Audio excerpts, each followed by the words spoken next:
Hi,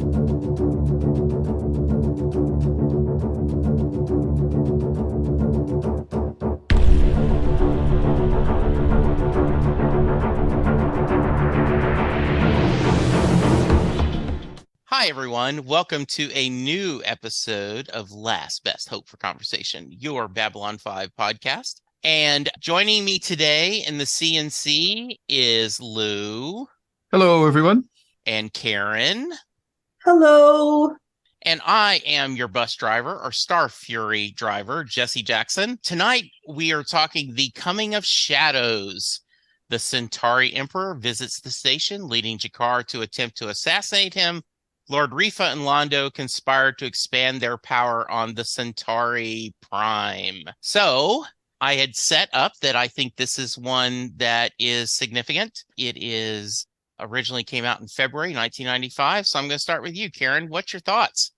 Definitely significant, I would say. It does answer a lot of the questions we had and gives us more things to think about. I think the Rangers are interesting, and they are the Anlashak, right? Still muted. Yes, yeah. That is correct. Okay. Yes, that is. Yeah, I saw that, and I don't know. I think it's very significant. I think there was some incredibly good acting in this episode, and I can't wait to hear more about the questions now that have come up from this episode. All right, Lou, how about you? Yeah, my first viewing was like, wow, this is like just on another level. It jumped right out of the gate. I mean, we go to this Centauri home world, which was amazing, and it felt very Shakespearean, and it was just blew my mind with all the stuff that was being dumped on us in this one episode. So it was, yeah, I had a heck of a weekend viewing wise, because I watched this, and then I went to the theater for the first time since, I think, Spider-Man Far From Home, and I went and saw Avatar, The Way of Water. So, it was just one hit after another of awesomeness this weekend. And of course, then because we're doing JKL Media, the English, I got to rewatch the first two episodes of that series. So yeah, it was a very heightened, solid, excellent weekend of top-notch stuff. And this was definitely in the mix. Yeah, I won't say I'm more excited to talk about the first two episodes of the English than I am this episode, but I am very excited because I rewatched the first one and watched the second one and really enjoyed. Yeah, JMS has called this a novel for television. And so in one of the things on the Lurker's Guide, he brings up that old English 101, the diagram of what a short story should be, building to action and stuff. And he said that in a lot of ways, the first season and the first 8 episodes of this one were all just setting the table for this. Yeah, I think it's an amazing episode. And I actually made notes. I normally don't make notes, but I think there's so much going on in this episode. And it isn't as if you've got an A plot, B plot, C plot. In a lot of ways, you just have a and then an A1, the Rangers being, I would think, the A1. So, okay, let's start with you, Lou. Look who's coming to dinner. The Emperor's coming to B5. We get a set, as you talked about, in the home world. He's not worrying about his wig to show his hair. He gets a really nice scene with his prime minister. Let's start with you. Just how do you feel about that? And we'll go ahead and throw in Jakar pitching a fit. I mean, Sheridan calls it a tantrum, but you understand, at least from my mind, to Jakar, this is Britain letting the son of Hitler come to visit a state visit. So a lot to set up, but go for it, Lou. Yeah, the prime minister or the emperor, Turhan Bey, he looks slightly familiar, but he was excellent. And Malachi Throne, I was surprised that he had actually such a small part in the show, but it was just right out of the gate. I like this emperor guy because he doesn't want the wig. So I thought that was quite a nice touch.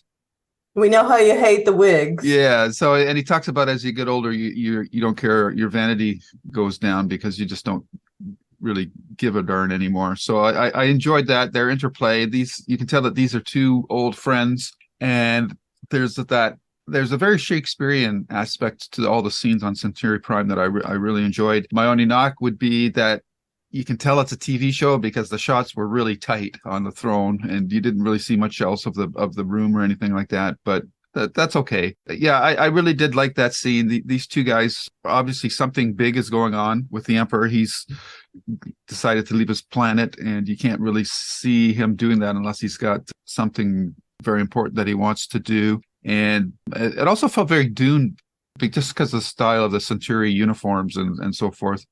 And even like the telepaths with the veils over their head and that all looked very Dune-like to me. And we get to see our first instance of Centauri telepaths.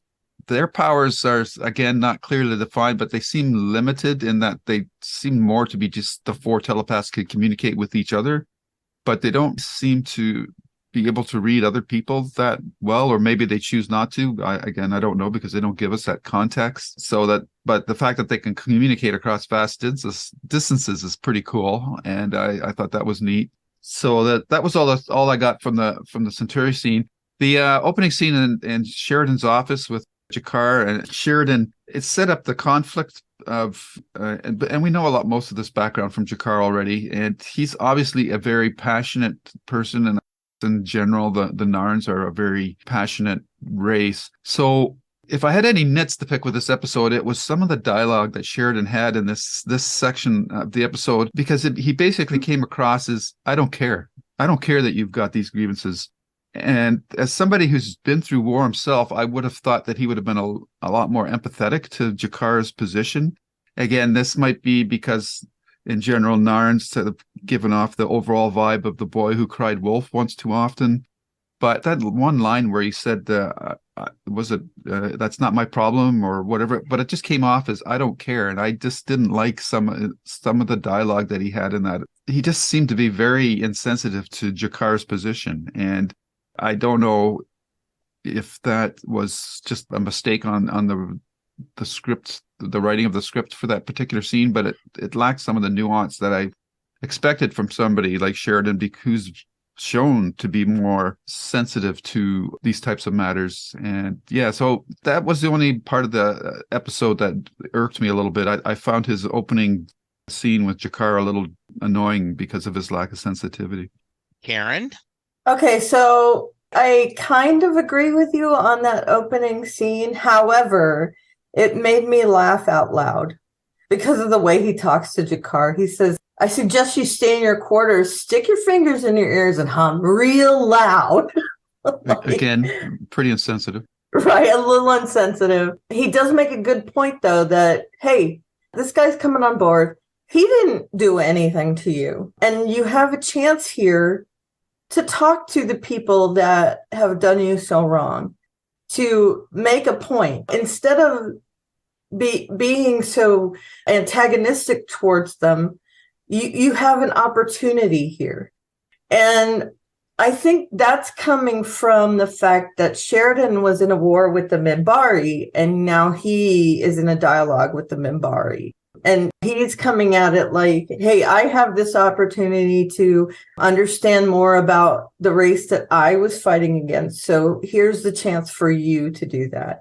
And not taking into account that G'Kar comes from a race that is very antagonistic, was decimated essentially by this other race. And I feel like where I do think that they have that boy that cried wolf thing, I also think that he is warranted in his hatred.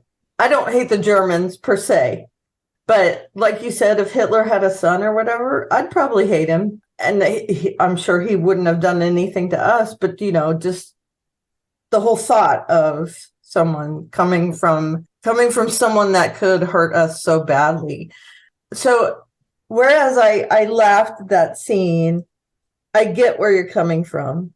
I mean, I understand the insensitivity.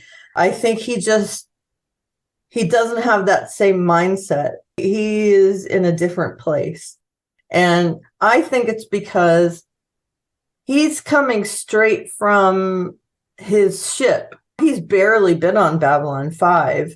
So he doesn't have that diplomat mentality yet. And I just think that's his true personality coming out, which is just, I don't care. I'm not a diplomat. I got my own problems. So I think it was a little out of place in this episode, but I did see the points of view of both people, Sheridan and Jakar. I think the acting of Katsoulis, is that his name? Jakar, was amazing in this episode. Londo, Jurassic, was also amazing in this episode. So, I mean, those parts between those two, separate from each other, just emotive, and I understood the intensity of emotions coming from those two, and I thought that was the highlight of the episode for me. Andreas, right, Kazaki, and I'm probably butchering his name, but I think it's Katsoulis, but yes. I'm not sure. Yeah, a tour de force of acting. Mm-hmm. And we cut to the scene where after he finds out what's happened, where he's just sitting alone with his messed up room holding the Book of Jakar, which is his Bible, just almost rocking and worn. Yeah, I agree with Lou and you both that this does fit, I think, Sheridan's personality.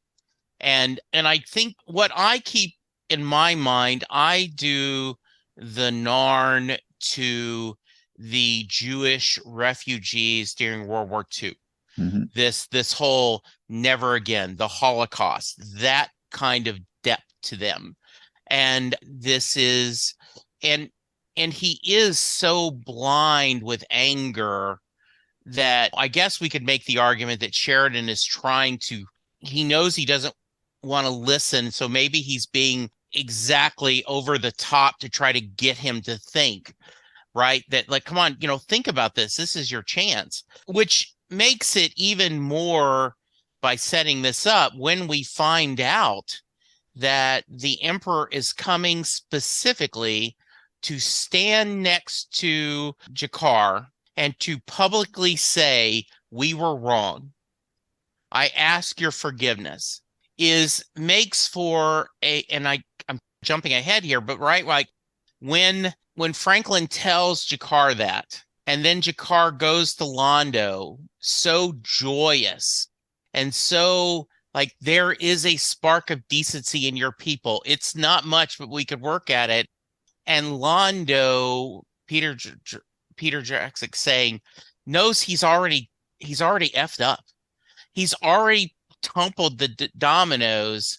And that scene where they're in the bar, where one of them knows what the other one doesn't, is just brilliant. Mm-hmm.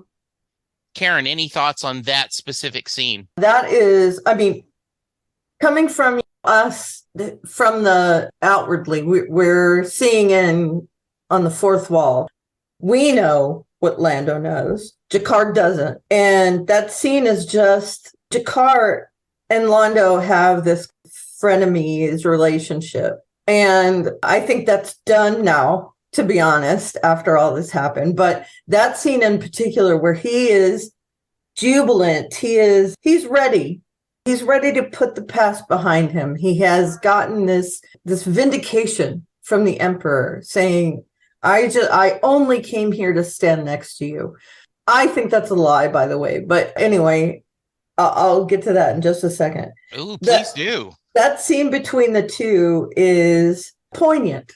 You can see Jakar being so happy and Londo knowing what he's done is, I don't know, just amazing. And it's like the two of them, the actors themselves, made sure they acted that scene like that Jakar doesn't know.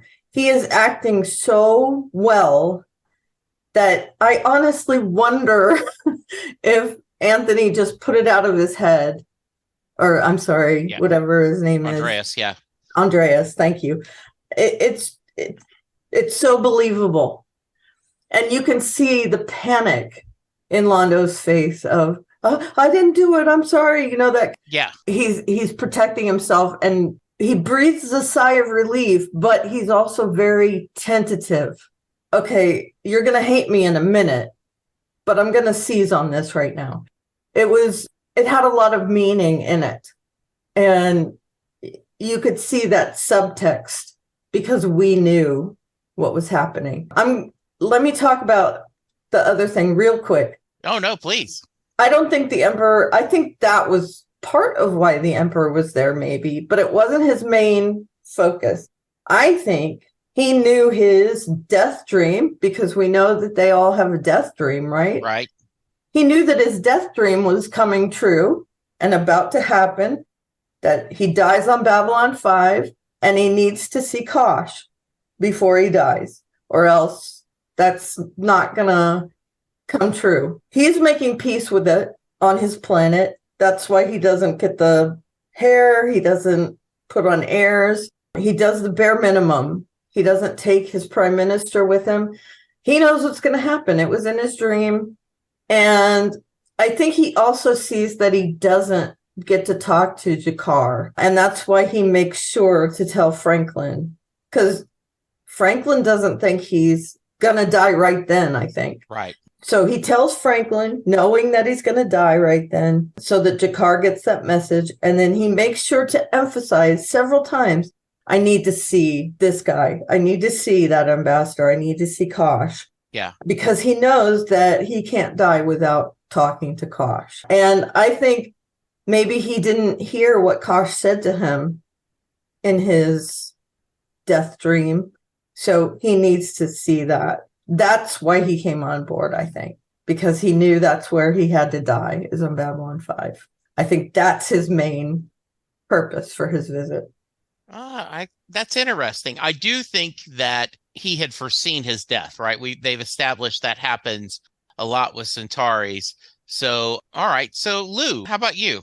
Yeah, this scene, that scene with Jakar and Londo, that was heartbreaking on several levels. It was, as Karen said, there's a lot of subtext going into that scene that has been set up over the course of the first season and into this season. So the first one is a continuing descent of Londo into purgatory, because we've, up until the second season, I really came to like this character, and to see his continuing descent is just terrible. And on the other hand, you've got Jakar, who, and this reinforces my comments about Sheridan in the opening scene, is the rest of the universe doesn't really seem to give two farts about what the Narns feel about how they've been oppressed by the Centauri. So to see a race like this, a representative of this race that is so upset about the way they've been treated, and then been given this dream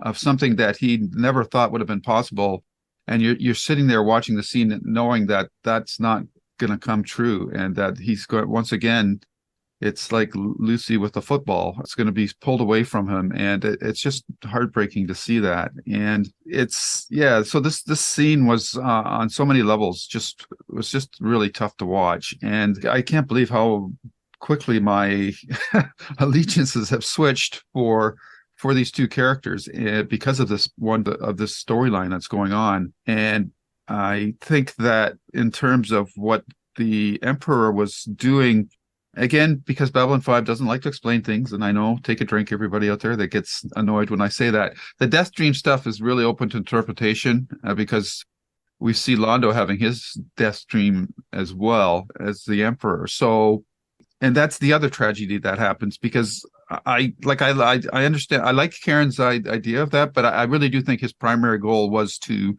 try to make amends for his life, because he had that conversation with Sheridan in the astrogation, or the observation lounge, about he never had control of his life. Everything was chosen for him. He couldn't really make any decisions on his own in that. And I think he really feels regret about how he's lived his life and what his legacy is going to be.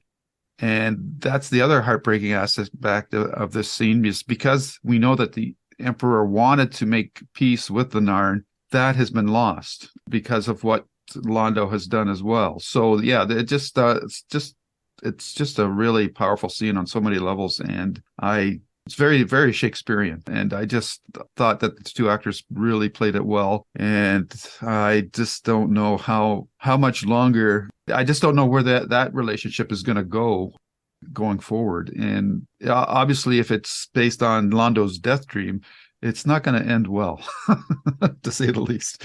Yeah. Let's talk a little bit. First off, I think that's a great theory on both of your part. And I looked up the actor who played the Emperor. I guess he was a huge career back in the 40s. Yep. Nothing that stood out, but I looked, but it looks like he's a very known character actor. And one behind the scenes episode is he had auditioned for some part, didn't get him. So JMS got him for this, and everyone adored him. They said he was just one of the nicest people on set, and then they were mad that he dies, right? Like, why did you? This guy would have been so much fun to film with. Why did we get rid of him? And he brings that gravitas that you believe he is an emperor. He is your majesty. Yeah. And this is a vague spoiler, but the theme of having all the power yet no choices is something that will come back on this series. That you think you think power will give you a lot of choices, but reality is it may not. I do think it's interesting, at least from my mind. I remember when I rewatched the pilot, I'm going, look, they're setting up Jakar as the villain. How funny, because I know where his journey is going. And they're setting up Lando as the fool. And because I know where his journey is going, oh, well done, JMS. Oh, I see what you're doing there. I know I'm skipping all over the part, but go ahead, It's still Karen. hard to hate him, though. Oh, yes. I like him less than I did in the first season, but you can tell that he does have some remorse about what he's doing, but he has this huge pressure on him to be better and to get his family. He's doing it for his family's legacy more than anything else. And I can't hate him for it, but I do hate what he's doing. Let me put it that way. Yeah, and I agree. And I believe that is partly because of the acting of the actor and the way he's written. I mean, Lando is very easy to love. And a lovable person doing unlovable things. And I think that's a good object lesson for when we look at people in the real world and they follow somebody that does terrible stuff, and you go, how could you be friends or like this guy? But if you're not there and experiencing that person's life and seeing how they interacted with this other person before they did something really bad, it's very easy to be standing back from almost like a godlike perspective and being very judgmental about these types of situations. So you always have to be careful about that. But in the end, you have to look at what that other person is doing and what sins or crimes they are committing. And so there's this balancing act between the two. But yeah, it's a difficult place to be in. And I can understand the appeal to the series for people because it really makes you judge your own perceptions of the world and how you deal with people on that. And this is really coming home in this episode. So yeah, there's a lot going on here, and I'm still sorting out my feelings about it. And I can see that this is going to be a tough journey. Yeah, that's a great point. If something makes you think, if a piece of media or literature or whatever, if it makes you think like 3 days later, that's A+ for me. That's a great sign. Yep. And so speaking of, right, Stephen First Mm-hmm. is Veer. Gosh, so much more than Flounder from right? Just gosh, good heavens.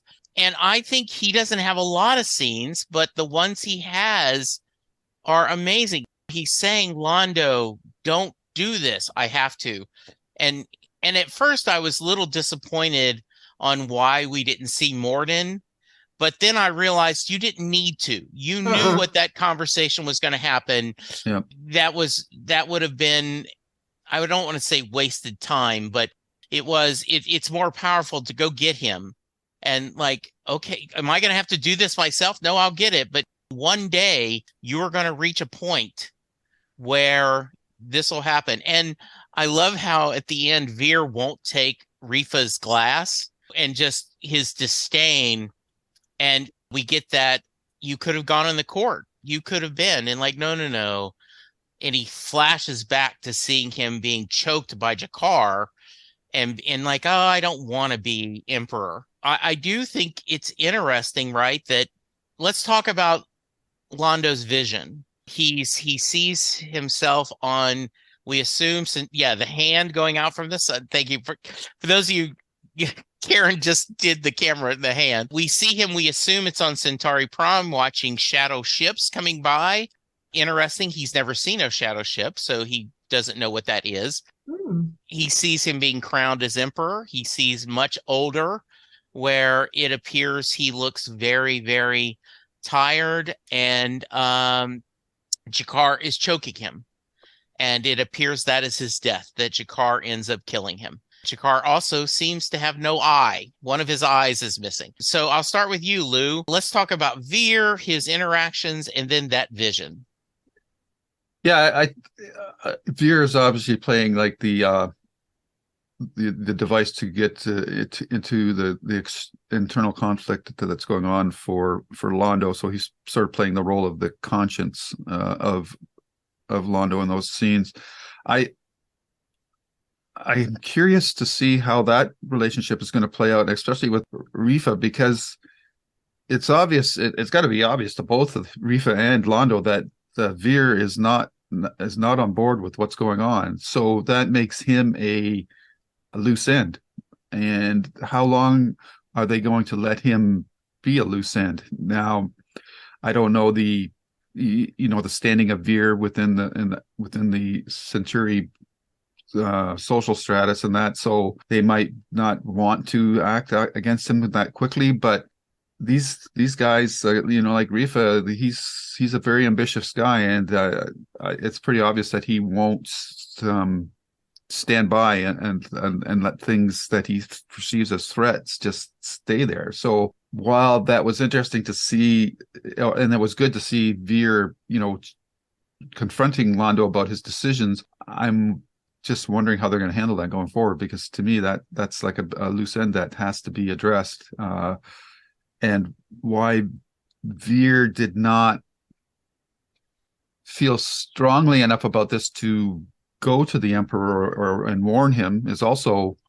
interesting. And is this just a sign of what we were just talking about, when you know somebody and bad things are happening, you just tend to be dragged along in their orbit instead of taking what we would consider the appropriate action and warning other people. So that, again, there's a lot going on there, and it'll be interesting to see how that plays out. As to Londo's death scene, I don't know if these death dreams, which is is a whole new concept that hasn't really been shown before, I don't think, or maybe in some glimpses we saw Londo looking at certain things. But well, and I think in an earlier episode they mentioned, right, that I do have visions. I do remember something about it. So it's not totally out of left field here, but yeah, is this dream fixed, or can they change it depending on how what they do in their life? I'd be curious to find that out, because in a way, if you know how you're going to die, that should have a big impact on how you live your life. And I don't see that in the Centauri culture and obviously their history either. So it's an interesting concept, but I think it's got some potential pitfalls that I'm not sure. Again, I'll have to see how the series handles it. But it's a device that for this episode, at least, again, gives a very Shakespearean vibe to it. And we see that later with the Prime Minister too, with the four assassins. It's very like Caesar kind of scenario. So I liked all that stuff, and I'm just glad that they're adding to the complexity of the series with this. But I have to be a little cautious about it because it could lead to things that could be pitfalls that I don't know if they're going to successfully navigate or not. But I have to assume, based on how beloved the series is, that they must do a good job with it. Yeah, Karen, thoughts? Yeah, that scene with Veer, Stephen first. I mean, seriously, what a depth of actor we go from. May I have 10,000 marbles, please, in Animal House to this, and again, very emotive, very impactful. That little part he had in this episode, that he is the voice of conscience for Londo. And I think all he's doing is amplifying the conscience that he sees in Londo. He sees that there is some hesitation on his part, but he knows that at one point in that conversation, okay, I'm not going to get through to him, so I'll just have to do what he says. I think he's trying to pull that out of Londo, but he knows his place. He's the aide. He is, they have a huge caste system, we know, because of, the levels of what you can do and what you can't do, that Londo can't really speak out. And so there's layers to that scene, and emotive acting on their part. I mean, even on Londo's end, where he's getting more and more frustrated, but I feel like he sees that kind of hesitation, and in his mind he's thinking, yeah, I know this isn't the best way to go, but I don't have any choice. This is a path I have to take. I also would like to know if they can change their future. I'm hoping we get to see that. The thing I thought of, I was way into mythology in high school. It was Odin trading his eye for, what was it, wisdom or life or whatever. Anyway, he trades his eye, and we know that from the Marvel universe that Thor does the same thing. But that was interesting to see. How was he injured? Is there more between now and then between these two? Right now, I think their friendship, and I put air quotes around that, their friendship is gonna be irrevocably damaged from this point on. I think he feels so betrayed. I mean, going from this jubilant, I love you now, I want to get to know you, and now he knows that there are machinations behind the scenes, and we don't know whether he has an inkling that it's Londo. I'm guessing he really doesn't, but he's part of that race, and we've already seen. Yeah. When they are betrayed, it's everyone. So I think that's gonna be. I'm hoping that we're gonna see more about that in the next few episodes. Those scenes were really, really great.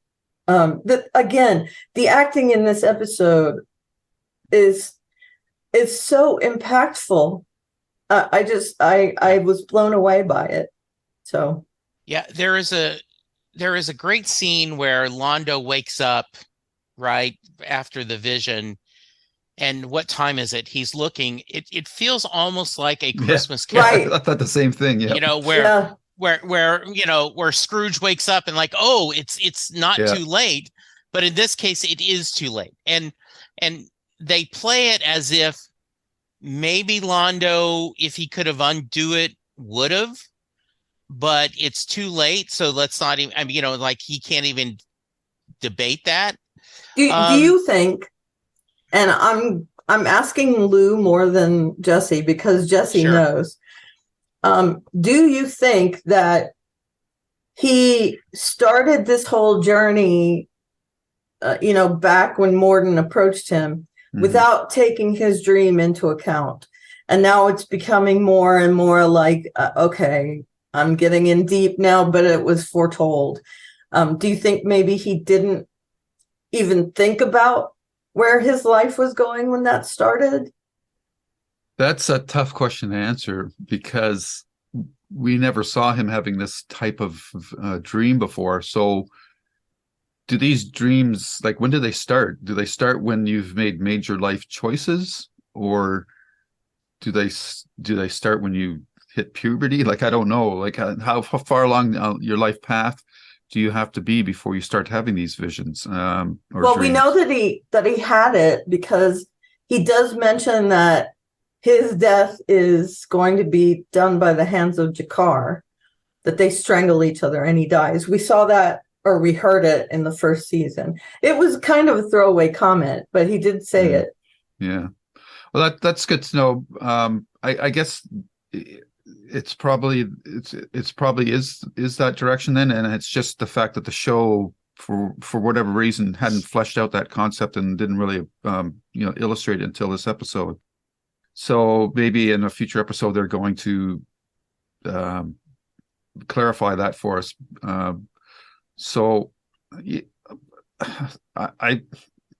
I'm not sure how if I can give a good answer still. I need more information on that, but it's an interesting cool. It's an interesting point for sure. And I guess the issue would be when you're younger, you probably you're focused on other things in your life, and I don't think it's until you get into middle age and older, like the Emperor, that you really start to have regrets about choices made in that. And so that's when those dreams become more relevant to your life choices and whatnot. So we'll have to see. Yeah, and on vague turns, I'm going to sound like the old fart, right? But a 16 or 17-year-old starts smoking tobacco, has no thoughts about getting lung cancer. They don't care. That's not going to happen. Binge drinking and hurting your liver. They don't care. Sure, you're immortal. When you're 16 and 17. Exactly. Yeah, and so what I will say is that in the best tradition of things aren't always what they seem, right? That is, I won't call it a trope, but a lot of times you'll see, you'll get a vision of the future and it turns out to be different than, sometimes, right? Like you try to, your actual actions trying to stop you from hitting that future, it actually causes you to make that future. So yeah, I think they've deliberately left it vague on this, I guess, and like also how many people are going to, I'm going to write down what my vision was of my death. And then so after the fact, you can guys go, oh, he was exactly correct, or she was not correct. So in that case, though, I mean, it's established that they have these dreams. Yeah. So it's not like he has to write. I like that idea of them writing it down and, proving it afterwards. Yeah. But and I personally think that he wasn't thinking about where he was going in his dream when this whole thing started, but now it's becoming more of a nightmarish scenario for him. Anyway. So in the middle of a very, very serious episode, I do think that Jakar talking to the homeworld about being mad that the Emperor had the gall to collapse before, and he's like, maybe he'll feel better if you can just prop him up a little, and I'll call you back. How inconvenient of him. Yes, it was. I just think a perfectly the right kind of scene to kind of break the tension and keep going. Any thoughts on that? Hilarious. I'm sorry, just hilarious. Yeah. Yeah, I agree. Lou, any thoughts? I thought it was, like you said, it was a nice counter scene to all the intense stuff that's going on, because it still has that, that dark dark vibe to it, but it is funny in the context of that of the episode. Yeah. The only, again, this is a nitpick, but like this Stellarcom, is this a public channel thing? Because I don't believe that you would be discussing the assassination of a major political figure over a public communications network. I think you'd be using your own private channel to talk to the people. So well, they do mention it. I mean, Susan and Sinclair talk about it at the end, that there are definitely encrypted channels. And then there are public channels. They don't monitor. Yeah. Yeah. And I also think, right, because this is science fiction TV fantasy, right, the reality is the delay of the signal. We've already talked about that. Would be, that, this is just Okay, a hand but wave you have to do for it's storytelling. 200 years from now. Exactly. So maybe, but the universe because, is big. I think, 25 years ago, the idea of what we're doing now, that I'm talking, exactly. Right. That, and I just had yesterday morning, I talked to a singer she grew up in Israel. She now lives in Germany. And we talked via Zoom, and there's no delay at all. Yep. I mean, she was in Germany, I'm here in Dallas, and so yes.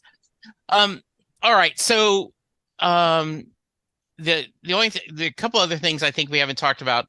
So what did you guys think of the scenes of the shadow vessels destroying that? Right, like Rifa is worried that they're going to, because of the Emperor, they're going to lose power, right? Because they had this whole plan to make him look weak so that they could move forward. Well, now then that he's dying, that's too late to make him look weak. They're going to lose power. And Londo comes up with okay, what if we destroy this colony, this listening post, that we would show how powerful we are. Rifa's like, well, it would cost too many ships. And Londo gets in bed with the shadows and says, no, I can do this. Holds his cards, which I think is very smart. If you have if you have something, an ally, you don't want to share it with the people you don't necessarily trust. And he does say, by this time tomorrow, we'll be at war with the Narns. May the great maker forgive me. This is a knowing decision that this is going to put us at war. And then at the end, Jakar says, my world just said that we are officially at war. So let's talk all about the shadows, the scenes, and kind of now that we have a war. Babylon 5 was there to build peace, and it has failed. And we'll go with you, Lou. Yeah, that was pretty heavy. There was a lot of stuff there. It's weird. Well, it's not weird, I guess, but it's still uncomfortable that Londo would say to Veer, like on their first conversations with Rifa, that he's uncomfortable with this whole line of action. And then in the very next scene, he goes to the shadows to say, yeah, destroy this colony. Like, I found that a little jarring. So, well, you just kind of have to go over the flow on that one. But at that moment, my, any empathy I had for Londo really went down dramatically, because that just was such a jarring decision, especially after he was expressing ambivalence about making that speech. And then I've kind of lost the thread about what was the rest of you wanted me to talk about. Sorry, I was so focused on that one moment. The shadows. Oh, the shadow. Yes. Yeah, the shadows attacking. Yeah. It's raising interesting questions, because they've been able to cut through the defenses of the Narn so quickly, and it's starting to raise suspicions from the other parties. So that's good to see that they're finally taking notice of, hey, like the Centaurians don't have this capability to be this successful so quickly. So I appreciate that from that perspective. And I'm also wondering, kind of like with Rifa, why isn't he questioning Londo more about, like, hey, like, who are you dealing with that they're this powerful? Like, should we be worried about these guys kind of thing? So whether Reef is just blinded by his ambition to, take over the Emperor's throne, I guess is the probable logical answer to that. But if I was Rifa, I'd be going like, this Lando's got some players with some serious power. We've got to be careful here. And so that's what I felt about all of that. I do think that they have shown earlier that he keeps asking questions and Londo, vague. And so I think Rifa's given up asking the questions because he knows Londo's not going to tell. And at this point, like, at the very end where the Emperor says we're both damned, well, that's the price for immortality. So be it, right? So Rifa is so ambitious, he just doesn't care. Hey, Karen, how about you? I get the feeling that Rifa he's a couple hammers short of a toolbox. Yes. Not the smartest dude in the world. And I do think that they're blinded by power right now. Rifa, yes, I agree. Rifa, yes. And I think that there is still some uncomfortableness that Londo has. But I think, as I said earlier, that he's doing this for a bigger reason than just himself. He's trying to reinstate his family standing. And so I think that any uncomfortableness is waved away. It's in the back of his mind that, he knows he's doing a bad thing, the wrong thing. But he's doing it for this nobler cause to help restore his family and, his people, the people on his side. Rifa, I think, is irritating. I see that he's going to be back in a couple of other episodes, at least. I hope we see that he's really stupid because that's how I feel about him. But I think he's torn. I think Londo is torn, where he knows he has to do this in order to gain the power he wants, but he knows that it's wrong.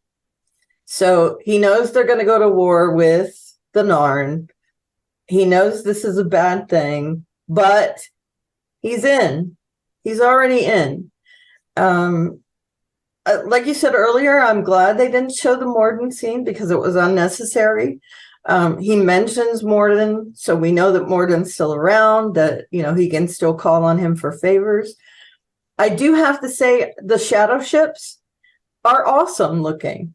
You could see it like a shimmeriness. They had depth to them. Where, they could have just looked like models, like black plastic models. And they didn't. They look like real ships. And that scene where they just destroy the colony is heartbreaking. Where, earlier, when I still didn't like Jakar, I don't think it would have mattered as much to me. It wouldn't have been quite as heartbreaking because the Narn are this bad. I don't like them. But now I feel really bad. All those Narn, and as Lou was mentioning earlier, where we think they might be bad, but we don't know their life.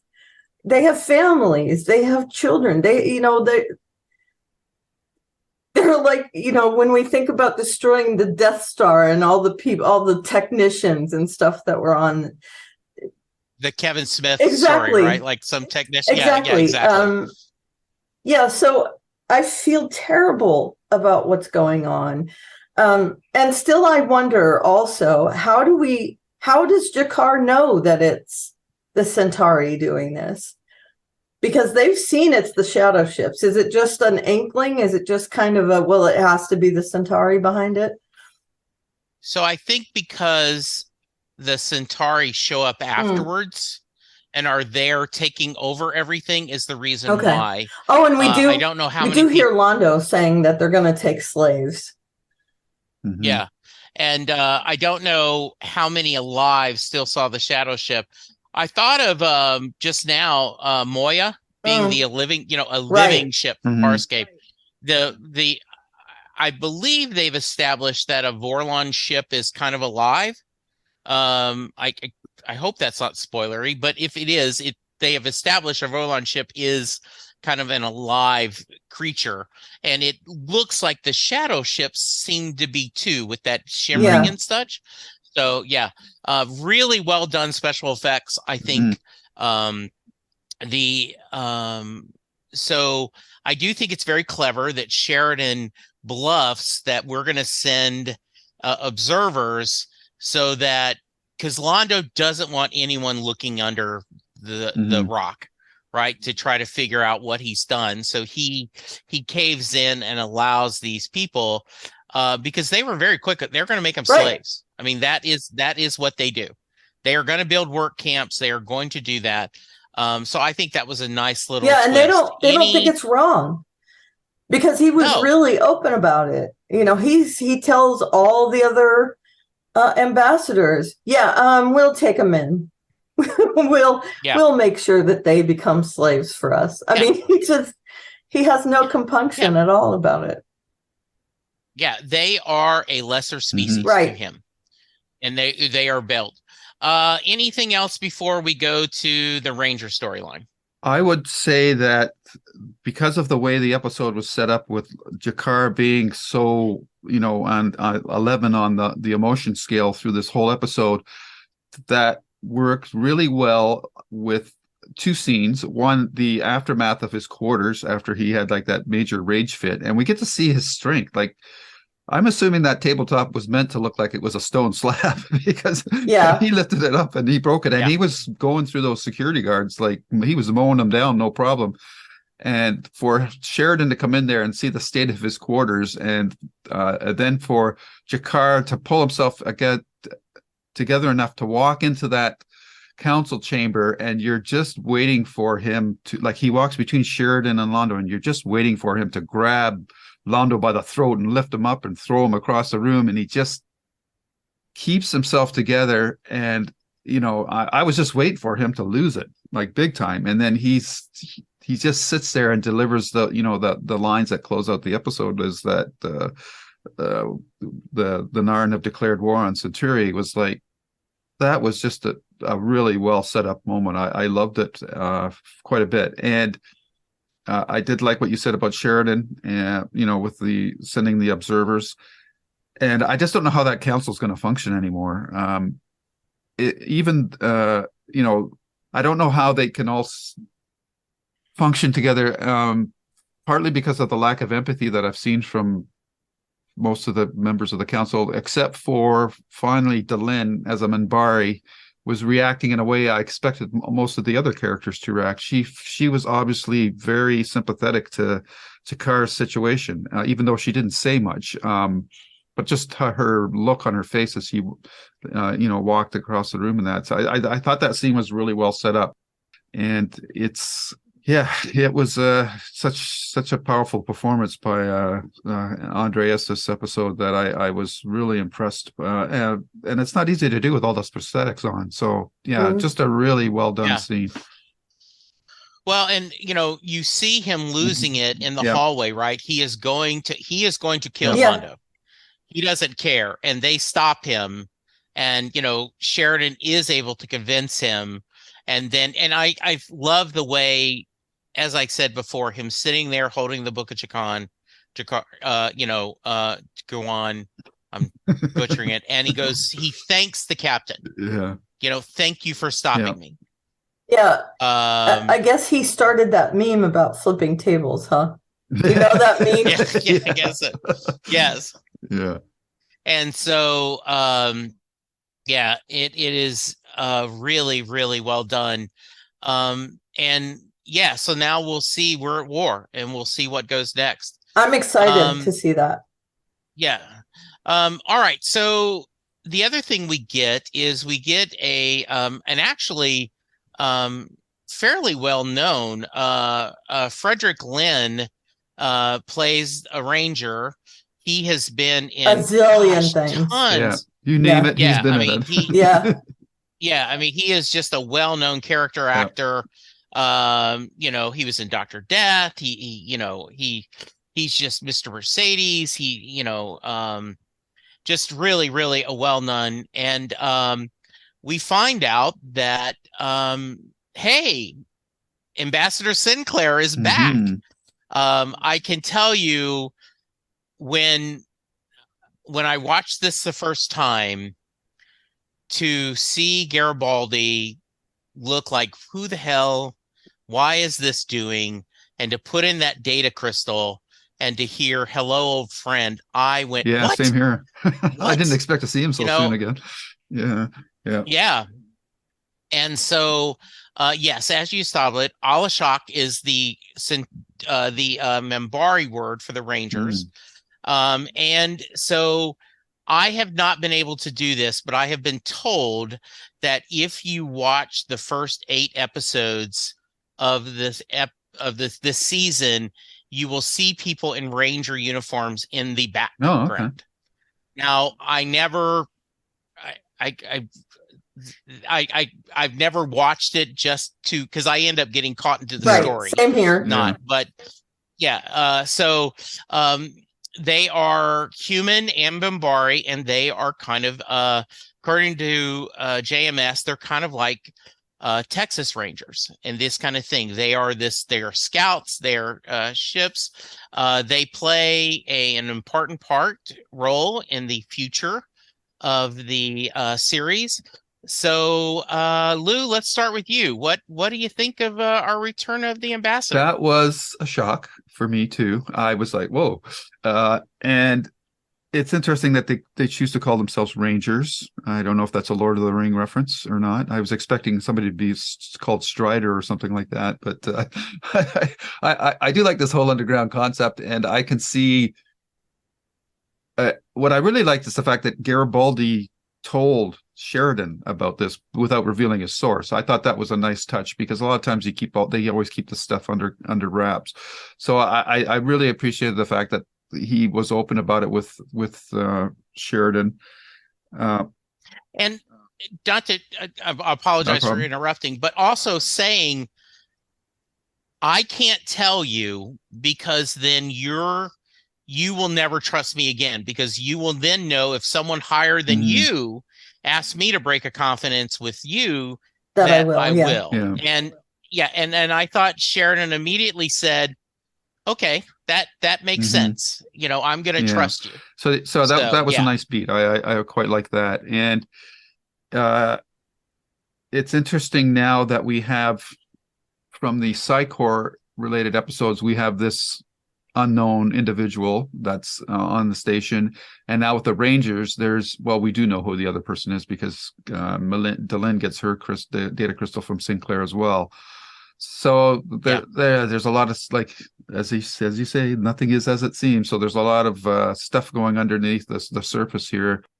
So yeah, this universe is getting very complex, and it's going to be fun keeping track of all these threads and how they, again, how does Psychor tie into this war? And now we've got the Rangers with Sinclair, and Delenn's relationship with Sinclair and Sheridan. So yeah, it's really become a very complex, a lot of story threads, and I'm just appreciating the ambition of the storytelling that's starting to unfold here. Yeah, they're building layer upon layer, and I really like that. The one nit I had in this episode is, why would they bring the prisoner to Garibaldi's quarters? Why wouldn't they send Garibaldi? I mean, no, he was in his office. He wasn't in his I know. Oh, so he was near the prisoner? He was in a security office, which is near the pens, right? Okay. Yeah. So that makes more sense. Yeah. That's how I took it anyhow. No, that's good. I'm glad. It looked like an office now that I'm thinking about it. Yeah. I really loved that Sinclair knows now it's time. It's time for me to show myself. I'm sending the Rangers. Michael, you have to trust me. I did like that. You see their friendship again, that he goes straight to Garibaldi. knowing that Garibaldi will take the action without giving away the fact that all these people are involved, because he knows if they pull the Minbari in, they're in this whole thing with them. But let's keep that under wraps. I loved the Ranger. Like you said, he's in everything. He's a good actor as well. Mhm. I love that we get, even in the tiny roles, we get this really good acting. We could see that it was urgent that he give these messages to the people he was supposed to, Yeah. without him saying it's urgent. He projected it. And when I hear Ranger, I think of, and it's so stupid, but in World of Warcraft, one of the main characters in the Horde is a Ranger. And so I think of bow and arrows, this kind of fighting from a distance type of thing. So in my mind, they are behind the scenes fighting from a distance. That's just, something that I project onto them because of how I think of Rangers. So, it would be nice to see what role they have. I'm assuming they have a larger role than what we've seen so far. And we know that they're humans and Minbari. So, what role does this Amlashok have in all this? We know they have these castes, the warrior caste. So where do they fall in that?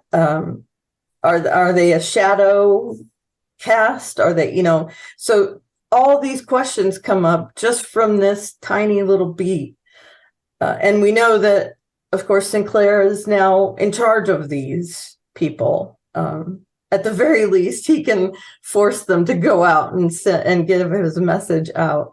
I don't think the guy was forced. Don't get me wrong. I know what you're saying. He can command them to do things for him.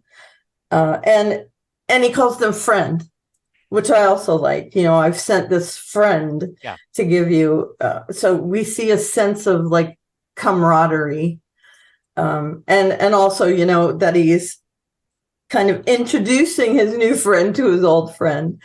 And I do like that he also sends a message to Delenn, because we were saying, it's weird that Delenn has this kind of relationship with Sinclair, and we don't know where she stands with Sheridan. And so it's nice to see that he still holds her friendship close, and he needs to talk to her as well. So again, there are so many layers in this tiny little story beat, and just very interesting. And I love how you mentioned, Garibaldi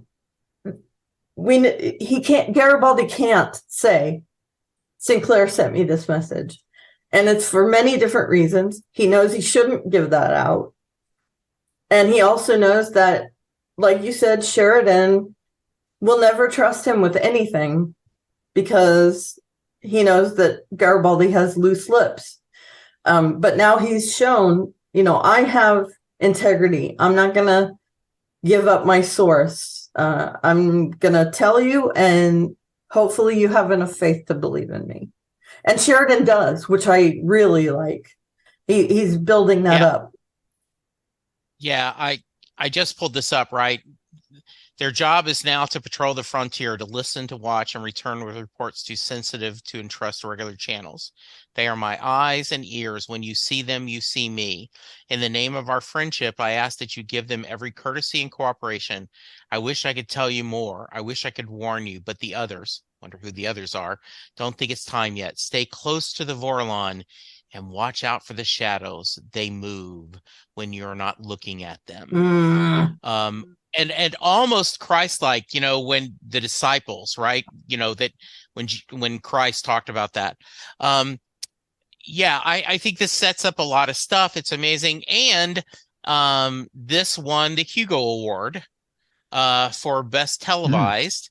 That was something that JMS was very proud of. He talked about it that when he traveled a lot as a child and he would go to the library to read, and any time that he could find something that was a Hugo Award winning book, he knew it was going to be good.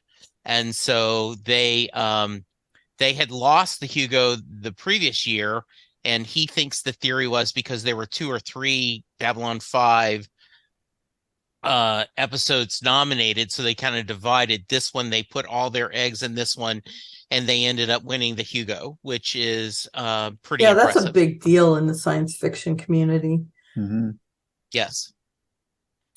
All right. Any other thoughts we should do? I guess this is tied to the whole Death Dream thing, but it was interesting that the Emperor was so adamant on wanting to meet with the Vorlon, Koss, and I found it interesting. Again, that Koss keeps saying that all this stuff is going to end in fire, and I kind of going, well, if you know that, why aren't you doing something to change it, or are they just observers? I don't know. It's kind of, because we don't know enough about them. Again, it's kind of weird that they're doing that. The other thing that irked me a little bit again was the Doctor, when he went to talk to G'Kar and told him about what the Emperor was offering, and then sort of condemns G'Kar for lacking the capacity to even think that such a thing would be possible. I just find that those comments just don't do that character any favor. It really irritates me, and it's getting more so with each episode where I see him passing judgment like that. Like, if anybody should have empathy for what G'Kar is going to been through, would be the Doctor, and yet he just really, has a very low opinion of G'Kar. So I don't know if that's intentional or what, but it's that was another thing that irked me. Karen, any thoughts on that? I agree. We're not doing him justice this season at all. Yeah, I read it as, and by the way, I did notice that, and I choose to go that it is the idea that you could not go into this with even the possibility of a clear mind is a tragedy. But I think that's fair. I mean, if I go to meet with someone who has historically been cruel and vicious to me, I'm not going to go in with a naive mind that, oh, maybe everything could be good. So yeah, I agree. So I'm going to give this 10. I mean, I think this is 10 out of 10, drinks at a bar that were wasted. Lou? I like that. Yeah, I'm going to give it a 10, even though I had some quibbles with it. I just think that the scope and ambition and the number of plot threads in this episode were unbelievable. It was quite a powerhouse episode, and I can see why it won the Hugo. So that's pretty good. What am I going to give it? 10. I don't know. Gloves coming out of the sky, star, or whatever that was. Ooh, I like that. Yes. Eye of Sauron. Yes. Hand of Sauron. Hand of Sauron. Yeah. Yes. I'll give it 10 as well. I agree. The acting was incredible. The storyline is heating up. We're getting way more information, and I feel like they're giving it in a way that we get a lot of information without them, blah blah blah blah blahing. And I give it 10 upended tables. Nice. Yeah, I think this is a perfect example of that. Babylon 5 is a series that much like Farscape, that it builds upon itself, and without the prior episodes, even and there are certainly some duds, but the overall arc, you see there is a payoff that by watching this, because if you had just said, hey, watch this episode, you'd go, oh, I guess that was pretty good acting, but you wouldn't, you had to see all of it in context. And, they built that whole Londo-G'Kar relationship. So the fact that they're having this in this episode is much more impactful, having seen all that. I agree. Yeah. Good. Okay. I know I just sent you Nathan's email. Did you get it, or do you need I'm me to sure read I it? got it. I'm going to read Okay. Texas and LaShocks first. Okay. Okay, great. This episode has some of the best acting from both Peter Jurassic and Andreas Katsoulis. The range of emotions they both show and the way they convey them, even when Jakar is feeling jubilant. What Londo has just done, combined with his sinking retaliation, just makes it that much more tragic. I love the image when Sheridan comes to see him of Jakar just sitting quietly in his trash quarters, clutching the book of Jaquan. A podcast from a few years back speculated that Londo's dreams of his death were a possible future, but with what he did here, it became the future. I like that idea. It gives a new take on when Londo wakes up and checks the time, makes it seem like he's trying to see if he can still call it off, but realizing it's too late. Anyway, we've shifted into the next gear. Look forward to the next time. This is Texas and LaShock signing off. The Endless Shark has finally arrived, and Sinclair is apparently even more important now than he was when he left Babylon 5. Awesome. And did you get Nathan's, or you need me to Let read me it? see. Yep. Hey, guys. And this is the episode that The Gathering and Midnight on a Firing Line should have been. Tight, gripping, suspenseful. I'm glad JMS had time to hone his skills. The first season really has pacing issues. That's putting it lightly. This episode is also both historic and pathetic because nothing is really new. Starting a war to gain political power or to hold off its waning is an old strategy, especially in old empires, and is the real reason for so many conflicts. Not some phantom menaces or nostalgia, and Londo's story shows it quite clearly. While he was pining for the past at the beginning of the show, it didn't become the reason for the attack. It's a desire to climb the hierarchy.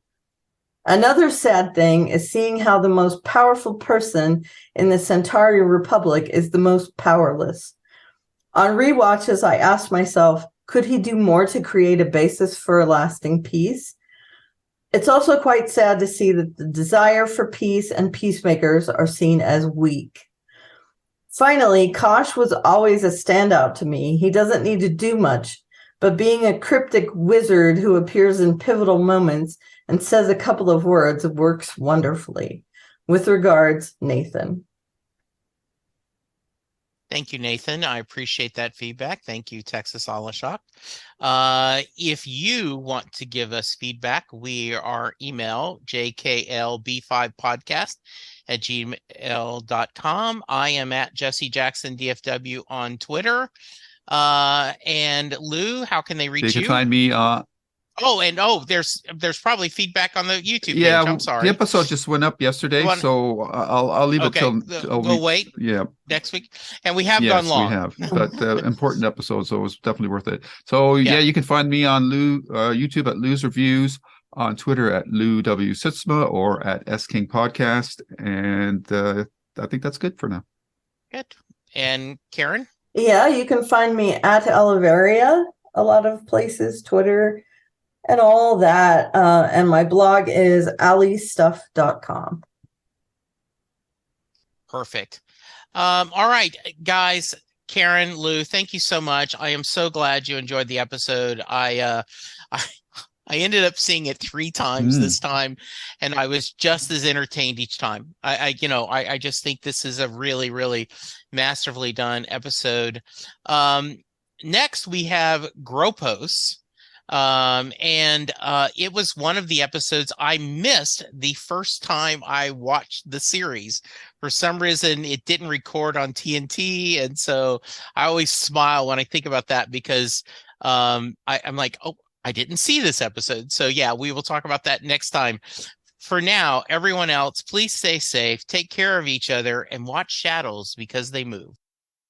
Goodbye. Bye. And scene.